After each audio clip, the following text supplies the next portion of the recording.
Pagmulat ng mata ko, ang unang bagay na naramdaman ko ay ang malamig na hangin mula sa aircon na dumadampi sa balat ko. Bahagya akong napapikit muli. Sinusubukan ipagpatuloy ang pagtulog pero bumalik sa isip ko ang nangyari kagabi. Si Damian. Ang panandaliang pag-uusap namin sa kusina. Ang mga mata niyang tila laging may binabasa sa akin. Kahit hindi ko pa sinasabi ang iniisip ko at ang hindi ko maitatangging tensyon na namamagitan sa amin, napabuntong hininga ko at dahan-dahang bumangon mula sa kama. Nagpa siya akong bumaba para makapag-almusal. Iniisip paano ko umpisahan ang araw ko. Ilang araw na lang bago ang charity gala at kailangan kong maging handa. Pagkarating ko sa dining area, tumigil ako sa paghakbang na makita kong naroon na si Damian. Nakasuot na isang itim na dress shirt na may bahagyang bukas na unang 3 butones. Habang isa niyang kamay, hawak ang isang tasa ng kape at ang isa naman nagbabasa ng dyaryo. Mukhang kanina pa siya gising. Pinanood ko siya saglit. Sinusubukan na basahin ang ekspresyon niya. Pero gaya ng dati, walang kahit anong emosyon na makikita sa mukha niya. Parang isang estatwa na hindi naaapektuhan ng kahit anong emosyon. Napailing ako at saka umupo sa tapat niya. Tahimik lang ako habang inaabot ang isang tasa ng kape. Napabuntong hininga ko. Naghintay ko mag-uusap ba kami pero wala. Parang wala lang ako rito. Parang di siya nag-aabalang pansinin ako. Nagtagal pa ang katahimikan at di ko na napigilan pa ang sarili kong magsalita.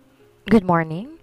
Sinadya kong gawing tanong ang pagbati ko. Inaasahan na kahit papaano titingin siya sa akin. Pero hindi. Ni hindi siya lumingon. Isang tipid na sagot lang nakuha ko mula sa kanya. Morning. Babalik siya sa pagbabasa ng dyaryo na para bang wala akong sinabing kahit ano. Napakagat ako sa labi ko. Hindi sigurado kung maiinis ba ako o mauurat sa ugali niya. Hindi ko alam kung ako lang bang nakakaramdam ng tensyon kagabi o sadyang hindi lang niya ako pinapansin ngayon. O baka naman ganito lang talaga siya. Hindi ko na napigilan ang pagtaas ng kilay ko. Ano bang problema mo? Diretsahang tanong ko. Doon niya lang ako nilingon. Dahan-dahan niyang ibinaba ang dyaryo at itinabi ang tasa ng kape bago ko tinitigan ng matagal. Excuse me? Malamig niyang sagot. Napairap ako. Kanina pa kita kinakausap, Damian. Parang di mo naman ako nakikita dito. Hindi siya agad sumagot pero ang tingin niya sa akin para bang tinitimbang ang bawat salitang sinasabi ko. Na magsalita siya, hindi ko alam kung gusto ko siyang sabunutan o tumayo na lang at umalis. Belle. Aniya sa isang napakatahimik ngunit matigas na tono. Hindi kita kailangan pansinin every second of the day. This is a contract marriage, remember? Hindi kita kailangan i-entertain. Nagpantig ang tinga ko sa sinabi niya. Alam ko naman, pero ba't parang may kirot sa loob ko nang marinig yun sa kanya? Napatawa ako pero walang halong saya. Wow, alam ko naman yon. Pero hindi ba pwedeng maging normal tayo kahit papaano? Muling lumamig ang titig niya sa akin. This is normal for me. Parang may bumagsak na yelo sa loob ng dibdib ko. Normal sa kanyang ganito? Ang malamig na pakikitungo? Ang pagtrato sa akin na parang wala lang ako. Huminga ako ng malalim at pilit pinakalma ang sarili ko. Fine, sagot ko. Pilit ang ngiti ko. Hindi ko alam kung anong problema mo pero kung iniisip mong gusto ko makipag-bonding sa'yo, Damian, nagkakamali ka. Gusto ko lang naman maging magaan ang sitwasyon natin. Hindi siya sumagot, sa halip, bumalik siya sa pagbabasa ng dyaryo na para bang tapos na ang usapan. Doon ko napagtantong wala na talaga akong magagawa. Malamig talaga siya. Kahit anong pilit kong paglapit, mananatili siyang ganoon. Tahimik akong tumayo at lumakad palayo sa dining area. Dala ang tasa ng kape ko. Hindi ko alam kung bakit pero may bigat sa dibdib ko. Dapat hindi ako naapektuhan. Dapat di ko iniisip ang mga sinasabi niya, pero hindi ko mapigilang itanong sa sarili ko. Hanggang kailan ko kakayanin ang malamig niyang pagtrato sa akin? Dumaan ang 3 araw na parang wala lang. Walang pagbabago sa trato sa akin ni Damian kung hindi niya ako inaasikaso para kung hangin lang sa penthouse na to. Na hindi niya ako kinakausap kung di naman kailangan. Kahit sa mga oras na magkasabay kaming kumakain, ang buong lugar ay puno ng nakabibinging katahimikan. Kung maipapagawa siya, idadaan niya sa assistant niya o kaya iiwan lang sa mesa ang instruction sa isang sulat.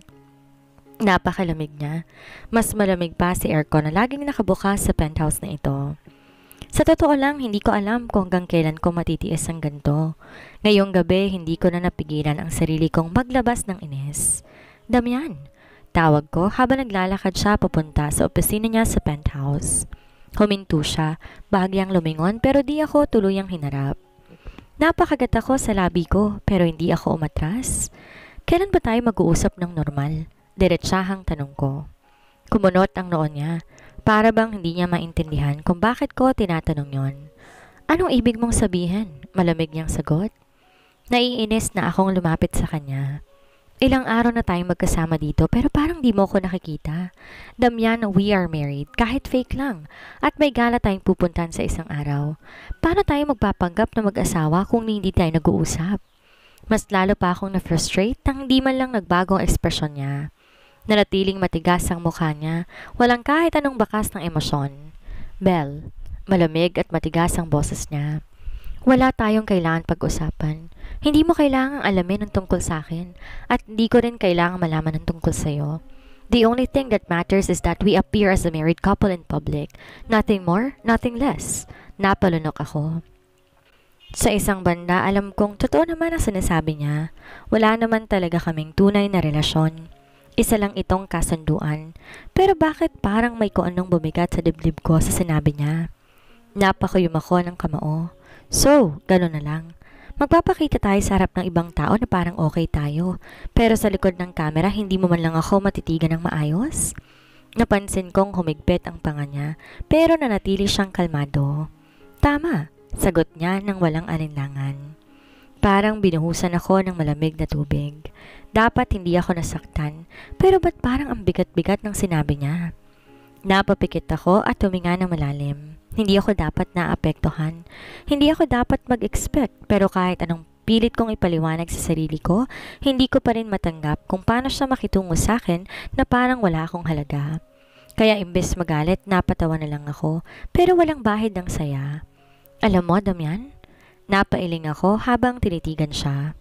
Hindi ko alam kung ano nangyari sa'yo at kung bakit ka ganyan makitungo sa akin. Tumikhim ako at tumingin diretso sa mga mata niya. Ikaw ang pinakamalamig na taong nakilala ko sa buong buhay ko. Akala ko mapipikon ko siya, pero nanatili siyang nakatayo doon, tulad ng isang malamig na estatwa. Hindi ko kailangan magpaliwanag sa'yo. Sagot niya bago siya lumakad papalayo. Ganon lang. Iniwan niya akong nakatayo sa gitna ng sala, nakatitig sa likod niyang papalayo na parang wala akong sinabi. Napalunok ako, pilit itinatago ang kung anumang nararamdaman ko.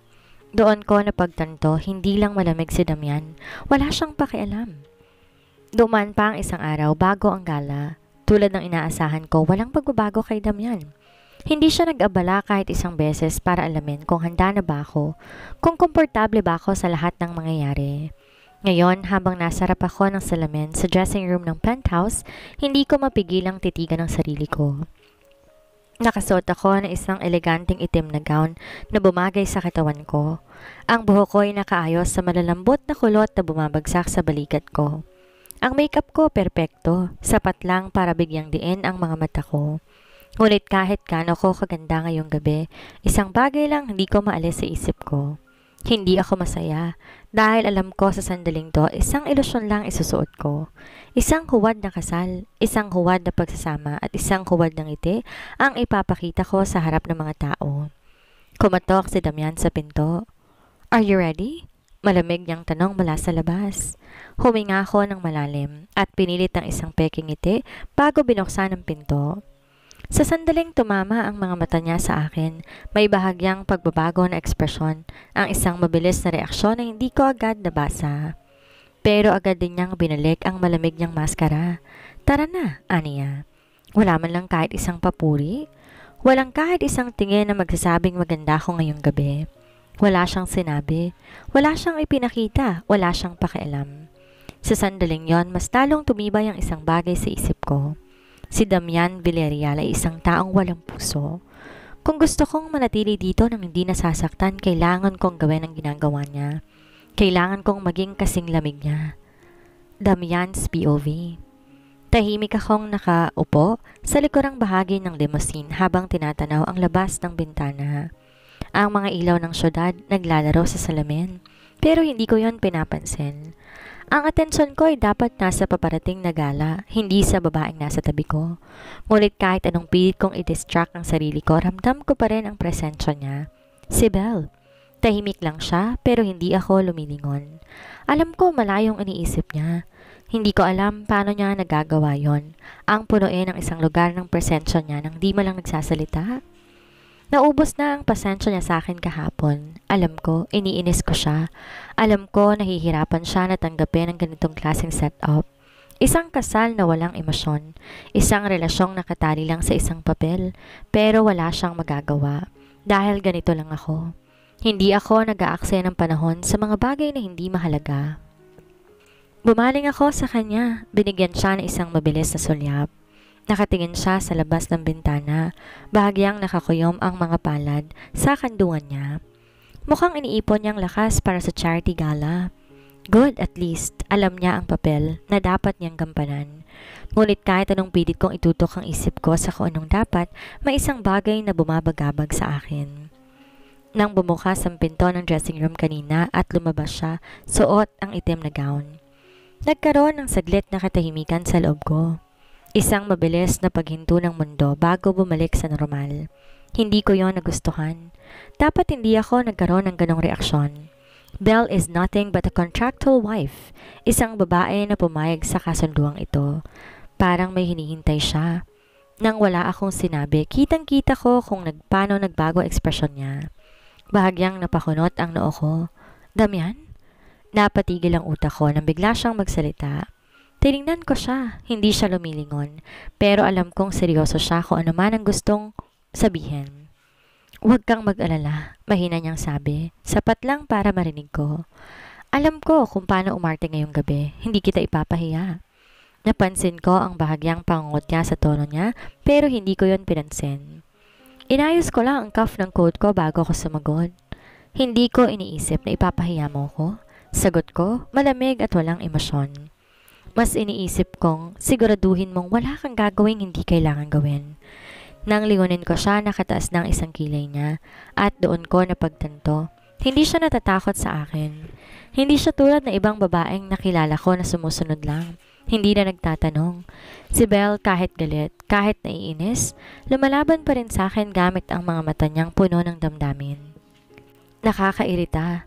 Dahil hindi ko alam kung bakit tila nagkaroon siya ng espasyo sa isip ko kahit pilit kong iniiwasan. Hindi siya sumagot sa sinabi ko. Sa halip ngumiti siya pero hindi yon masaya. Huwag kang mag-alala, mister kong malamig pa sa yelo. Aniya bago muling ibinaling ang tingin sa labas. Wala akong balak gawin ang anumang bagay na hindi mo gusto at ewan ko ba kung bakit pero may kung anong bumara sa lalamunan ko sa sinabi niya. Pero hindi ko pinansin yon, imbes binalik ko ang atensyon ko sa labas ng bintana. Sa ilang minuto bago kami dumating sa venue, walang nagsalita sa aming dalawa.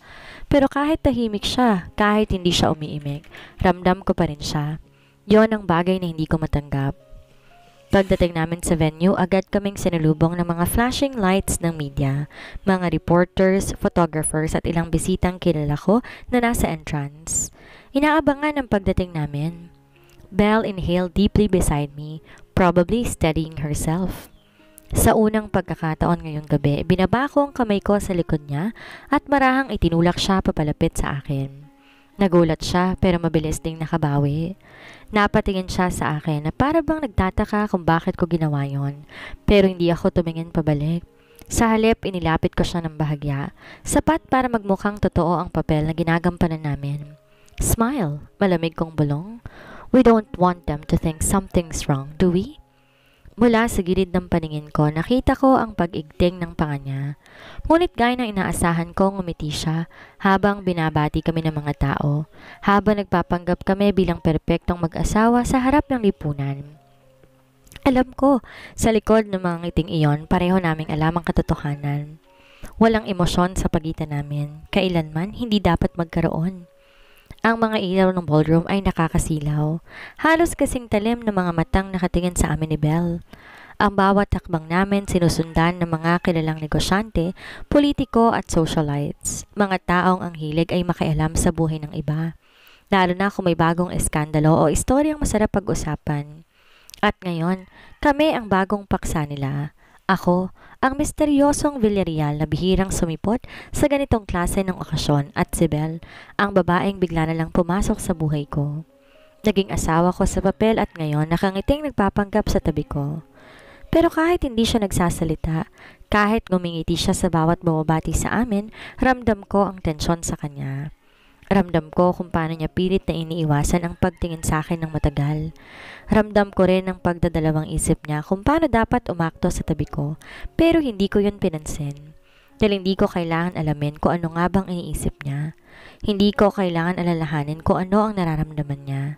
Ito ay isang kasunduan, walang personalan. Damian, old friend. Naputo lang iniisip ko nang lumapit si Charles Montemayor, isa sa matagal kong business partner. Suot niya ang tipikal niyang mapanuring ngiti at halatang interesado siya sa sitwasyon ko ngayon. Hindi ko inaasahan na makikita kita rito. Aniya bago ay binaling ang tingin kay Belle. At kasama pa ang iyong magandang asawa. Belle, being the natural actress she was, smiled warmly and extended her hand. Nice to meet you, Mr. Montemayor. Charles took her hand and chuckled. At may manners pa. Damian, saan mo tinago ang babaeng ito? I rolled my eyes subtly. She was never hidden. You just never paid attention. Tumawa siya pero hindi niya na naitago ang mapanuring tingin sa akin. Alam kong marami siya na gustong itanong. Lahat sila marami silang gustong itanong. Kailan? Paano? Totoo ba? Pero hindi ko hahayaang may sumilip sa likod ng perpektong imahe na pinapakita namin. Excuse us, Charles. Malamig kong sabi. We have other people to greet. Nang hindi na ako naghintay ng sagot, marahan kong hinawakan ang braso ni Belle at hinila siya papalayo. Sa sulok ng paningin ko, nakita ko bumuntong hininga siya ng malalim. Gusto ko sanang hindi pansinin iyon, pero di ko maiwasang maramdaman ang bahagyang panginig ng braso niya sa ilalim ng kamay ko. Nang marating namin ang isang hindi gaanong mataong lugar sa ballroom, inalis niya ang kamay niya mula sa akin at hinarap ako. Pwede mo ba akong sabihan bago mo ako hilahin kung saan-saan? Bulong niya, halatang iritado. Tiningnan ko lang siya, hindi ko man lang pinakitang naapektuhan ako sa tono niya. Bakit? Tanong ko, malamig at diretsyo. Napakurap siya. Ano? Bakit kita kailangan sabihan? Nakita ko ang bahagyang pag-igting ng panga niya. Dahil hindi ako laruan, basta mo na lang hinahata kung kailan mo gusto, Damian. Hindi ko maiwasang mapangisin ng bahagya. Pero agad ko ring pinigilan. Akala ko ba gusto mong magpanggap ng maayos? Tanong ko, bumaba ang boses ko. O gusto mong hayaan ko silang tanungin kung bakit ang asawa ko ay parang hindi komportable sa akin? Saglit siyang hindi nakasagot. At doon ko nakita ang bahagyang pagkalito sa mata niya. Alam ko gusto niyang lumaban. Gusto niyang ipakita na hindi siya basta-basta magpapadala sa gusto ko. Pero alam din niya na may punto ako. And that made her even more frustrated. I saw it in the way she exhaled sharply before looking away. Fine, aniya sa wakas. Basta sa susunod sabihan mo muna ako bago mo ako hatakin.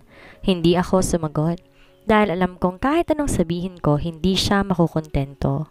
Wala akong balak gawing komportable siya sa sitwasyong ito. Dahil sa huli, isang kasunduan lamang ang lahat ng ito. Babalik na kami sa kanya-kanya naming buhay. Makalipas ang ilang oras, tapos na ang gala. Tahimik kaming nakaupo sa loob ng limousine. Parehong walang imik habang tinatanaw ang labas. Alam ko pagod na si Belle kahit hindi niya sabihin. Kita ko sa paraan ng pagkakaupo niya, sa bigat ng mga mata niya, pero hindi ko yun pinansin. Dahil kung pagod siya, wala akong magagawa doon. Pinili niyang pasukin ang kasunduang to, kaya't dapat handa siyang harapin ang lahat ng kasama nito. Maya-maya, narinig kong huminga siya ng malalim. Damian, tawag niya, mahina pero malinaw.